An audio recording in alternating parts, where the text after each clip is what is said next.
Is the Myers-Briggs personality test bullshit?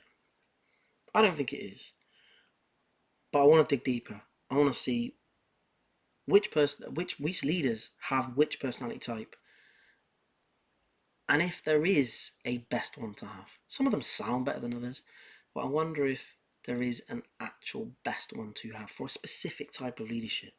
I don't know. So I'm sure you've all heard of the Myers-Briggs personality test. If you haven't, it's worth doing. It's pretty good. Mine has always been ENTJ, or the Commander. I think it's pretty spot on. A lot of people aren't so convinced that they are accurate. I think that's just probably because they don't like their answers, if I'm honest. I'm going to read through mine, and then I found some really fascinating stuff about some fictional leaders, and it gets a bit scary. It gets a bit freaky. So I'm just going to fly through it. So the ENTJ personality type, the Commander. The E stands for extroverted. So they thrive on social interactions, they enjoy spending time with others, and feel energized by engaging in conversations and collaborative efforts. I love my own space though as well, so maybe. N is for intuitive. These individuals are drawn to abstract and theoretical information. They prefer thinking about the future and envisioning creative possibilities. Spot on. Thinking is the T. So make decisions based on objective and logical data. Personal feelings and emotions play a minor role in their choices. Very true. I think that comes from I've mentioned it before, my past and being adopted, and I've kind of shut off a lot of my emotional connections to things, so I can switch them on and off, and I use a lot of logic. It was kind of a coping mechanism. So I'm a bit more of a Dr. Spock sort of thing. So I'm very robotic sometimes when it comes to big decisions. So yeah, definitely thinking. And the last one's judging. J is for judging. So they're planners. I'm a planner. I'm very much a planner. So it says having a structured schedule and a clear course of action gives them a sense of predictability and control. Yeah, I'm a massive planner. So the strengths. The strengths are leadership skills. They're natural born leaders, projecting authority and charisma. They inspire others to rally behind common goals. They're self-assured. Their confidence and determination drive them towards success. They're well organised. They excel at planning and problem solving. And they're good decision makers. They prioritise logic and efficiency. I agree with all that. Weaknesses. Impatience. They dislike delays and inefficiency. I hate to say it, but it's true. Very impatient. Stubbornness. Once they've made up their minds, changing their stance is challenging. Again, I hate to admit it, I think I'm very open minded and I listen to everyone's ideas, but once that decision is made, sometimes I can be a bit stubborn, so I would agree with that. Insensitivity. They may lack empathy, focusing more on rationality. I hate to say it, but I can be very insensitive sometimes when it comes to making a decision because just got to get shit done. That's the way it is. And again, I think that comes from that coping mechanism I got from being adopted, where I've just learned to switch off emotion at times. Aggressiveness. ENTJs can be assertive to the point of being forceful. Only when it's needed, but yes, I have the ability to be aggressive. I'm not proud of it, but it does. There is a time and a place for it, I believe. I think you need to be in control of that though, and you also need to know when not to be. It's a very fine line, but having the ability to be, I think, is very important. Intolerance. They have little patience for incompetence. Yes and no. I think if someone is aware that they are incompetent, I've got all the patience in the world. Someone wants to learn, I've got all the patience in the world. People who think they're better than they are drives me insane. People who don't understand their incompetence, they don't think they're incompetent, pisses me off. And I'm sure people would say the same about me. All of these things. I could be being a bit of a hypocrite at times with all of these things, but yeah, I can get a bit pissed off when people are a lot shitter than they think they are. Anyway, so cognitive functions. Dominant function is extroverted thinking, so use logical analysis to make decisions and judgments, and then auxiliary function is inverted intuition, so they explore abstract concepts and envision future possibilities. Both very much spot on. I use a lot of logical analysis, statistical analysis. You can see that with the videos that I'm doing. I'm trying to pick things apart to make decisions and judgments, and yeah, spot on. And then exploring abstract concepts and envision future possibilities. Exactly what I'm doing with these podcasts, trying to problem solve, plan ahead, crack the code, find the answers. So it is pretty much spot on. Here's where it gets a bit worrying. There are two types of ENTJ. Not good. And it says, essentially, there are two versions, or there is a bit of a spectrum of the ENTJ personality type. There is healthy ENTJ, which let's just call it a plus 10, and then the unhealthy ENTJ, which let's call it a minus 10. This freaked me out a little bit. I think I would like to say I'm very much a healthy ENTJ, but it really freaked me out when I read about the different types of personality that are unhealthy ENTJ. So the healthy ENTJ, it says that there's they lead by example. So they emphasize values and integrity. They inspire others through their actions and create an environment where people feel safe and empowered. I like to think that is very much me. I like making people feel safe. I love empowering other people and telling them they should be believing in themselves, and I very much like doing that. Yeah, and integrity. I think integrity is massive, massive, massive, massive. So I definitely agree with that one. I like that one. So, balanced decision making. They use their dominant function, which is the extroverted thinking, effectively. They consider consequences, weigh up options, and make informed decisions. I agree with that. I think that's very much me. Hardworking and productive. They work hard but understand the importance of balance. They avoid overworking and recognize the difference between diligence and burnout. I think that comes with experience, but most definitely, yeah, I would say that's me. Emotionally aware. While not naturally emotional, they acknowledge the impact of their actions on others. Their introverted feeling helps them consider feelings and perspectives. Do you know what? I think my emotional intelligence is very high, but at times my compassion is very low. My tolerance, how do I put this? When someone is bitching and moaning about something very, very minor that's happened in their life, but it's a big thing for them, I find it very, very difficult to show any compassion for their feelings, because for me, when someone says, "Oh, I was going out on my birthday and my car broke down, and yeah, it's a bit annoying, so it ended up ruining my birthday." So and they moan about things like that. In my head, I'm thinking, so wait a minute. You were stuck in your car with your children, so you didn't make your birthday meal, and now you're bitching and moaning about how your birthday was ruined.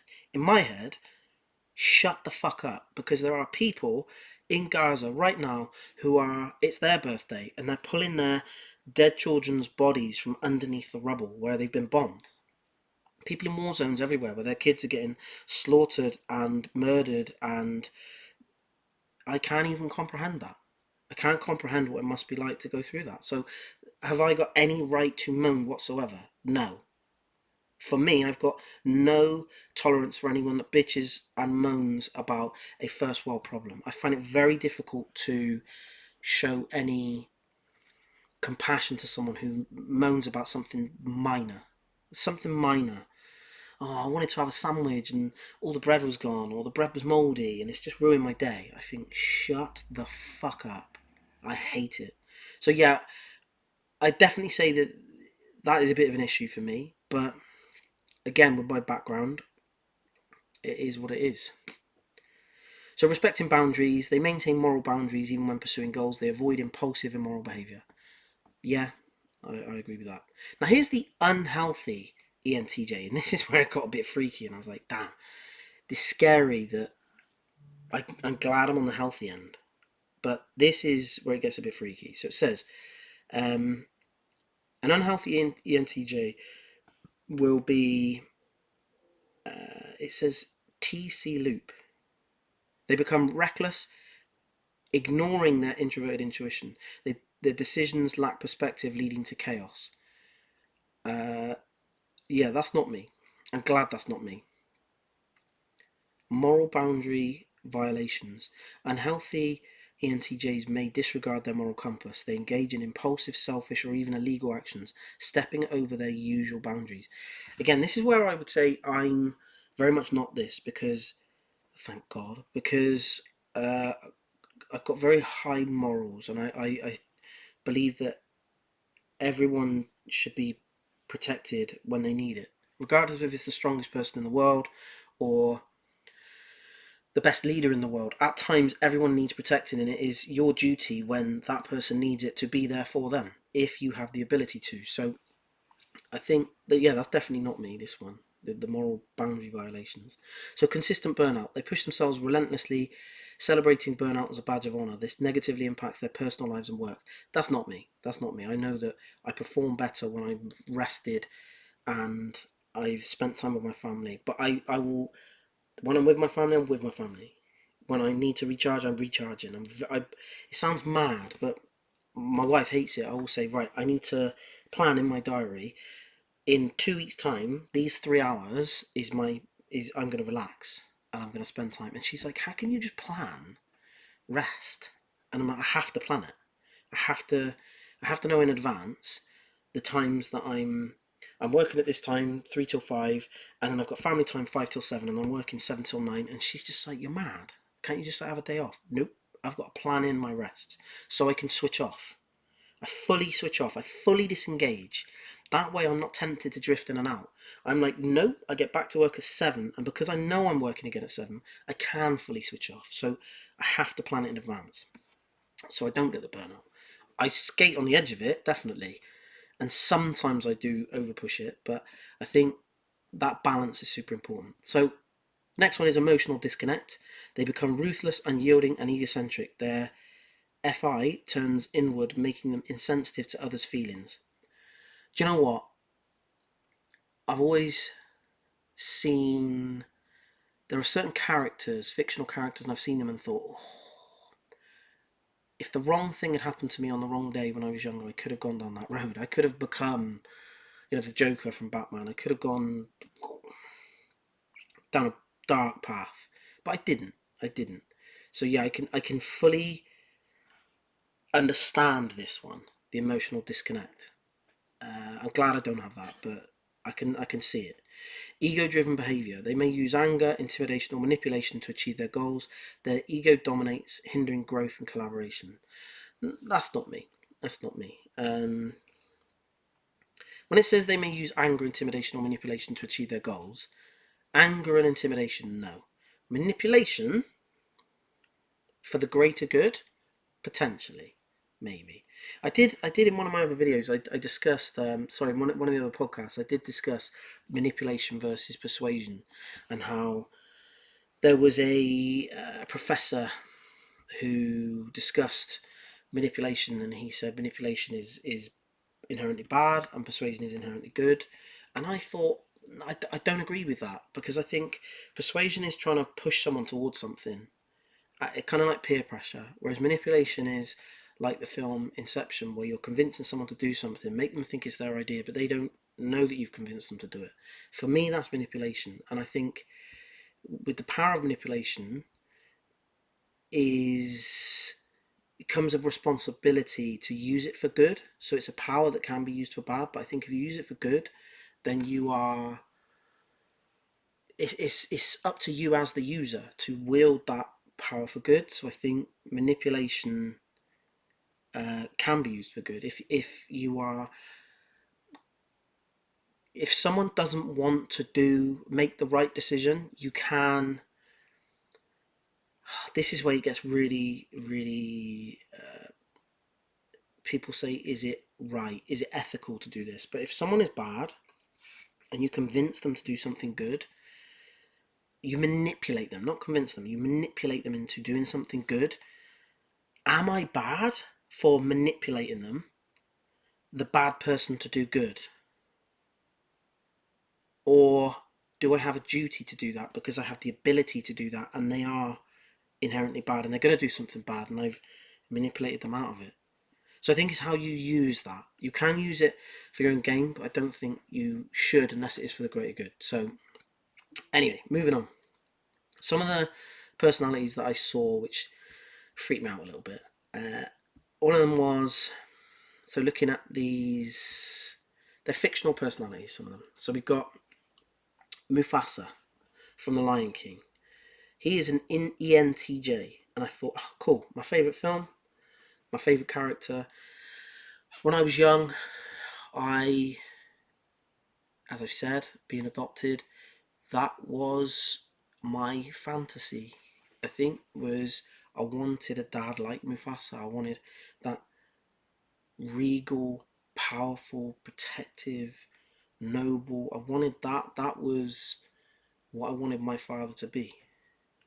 Um, if I ever met him, and I think this is why it's difficult for people who are adopted for when they meet their parents. You paint this picture of, like my biological mother. I've painted a picture of her as this angel that could do no wrong. She's perfect in every way, and it's very unfair because I think you then meet them and no matter what, they're never going to live up to your expectations. So what you want and what you get, two different things. But that this is Mufasa was who I wanted to be my father when I was younger. So looking up the ENTJ different fictional characters is quite interesting. So you got the healthy ENTJs. I just put it online and it's just said assertive, confident, decisive. So you've got some of these I don't even know, but you've got Thomas Shelby from Peaky Blinders, Bane from The Dark Knight Rises.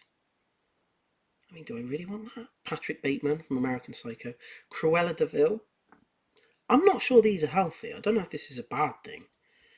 So, looking at Thomas Shelby's personality, it says charismatic, confident, and competent leader, master manipulator, and a skilled planner who uses his words, gaze, and body language to influence others. He's driven by power, achievement, and self-direction, and is not afraid to face challenges and enemies. He's calm and practical in the face of his personal struggles, but also vocal about his emotions and feelings. He's likely an ENTJ. Yeah, it does sound a bit like me, I gotta be honest. So yeah, I'm not quite sure how, if being an ENTJ is good or not, but it says that you're a natural leader, very decisive, a lot of planning, and you are manipulative.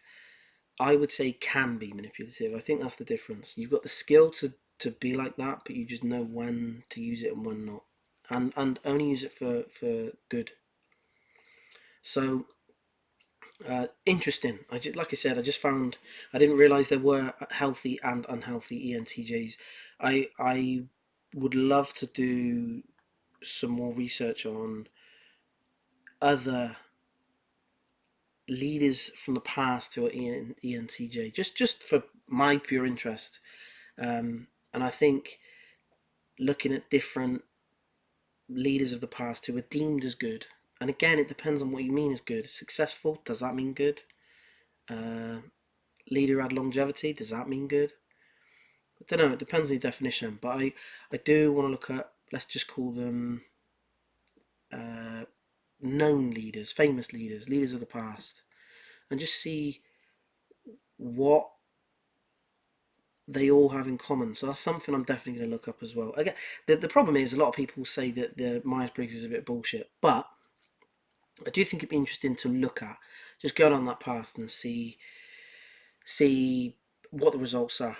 But for now, leave it as that. It's just introduction, I suppose, to where my mind's going on personality traits. So I do think it's fascinating, and I think it'd be really interesting to see where the majority lay, if that makes sense. So, like I said, you got Mufasa, who was at ENFJ, and then I can't remember who the other one was, and INTJ. So you got there are some different characters in there. I think it would be good to look at. Of course, it's very good to look at leaders from the past, but like real leaders. But I also think it's fascinating to look at fictional ones. So someone like Optimus Prime from Transformers. I know it sounds ridiculous, but the way they are, it's very interesting to look at. So yeah, I'm gonna try and see if there are any, if anyone knows of any previous studies on fictional characters and their leadership personality type. Yeah, I'm super intrigued by it at the moment, just to see what is classed as a good leader and what isn't. But yeah, it freaked me out a little bit when I was reading up on it earlier, the healthy and unhealthy ENTJ. Thank fuck I'm not unhealthy ENTJ, but I haven't found many healthy ENTJs either. So, or good examples. When it says Bane and Thomas Shelby are healthy examples, and Cruella de Vil, I think, fuck me, how bad's the unhealthy ones then? So yeah, not great, but I'm going to try and make myself feel a little bit better by looking up some better examples, because the ones I found are horrific. But yeah, interesting. I want to see where this goes. I want to see if anyone knows any experts on the Myers-Briggs. I wouldn't mind speaking to someone about it and seeing if they can talk about any previous leaders of the past and how their personality types affected what they did. And I wonder if there are certain personality types that fit different types of leadership. So when you've got sporting leadership, military leadership, business leadership, I wonder if a different Myers-Briggs suits different types of leadership, or if it is just bullshit. I don't think it is, but I'm intrigued. I'm intrigued to see where it goes. So yeah, food for thought. Let me know what you think. Send me a message. Ask me some questions. Tell me I'm talking shit. Whatever you want. I'm happy for all the feedback in the world. If you think I'm barking up the wrong tree and I need to focus my study elsewhere, then please let me know. But I think it's interesting. I'm intrigued to see where it goes, especially with the fictional. I find that fascinating with the fictional characters. I don't know why, but yeah, cool. Thank you. I will speak to you again soon. Ciao, ciao.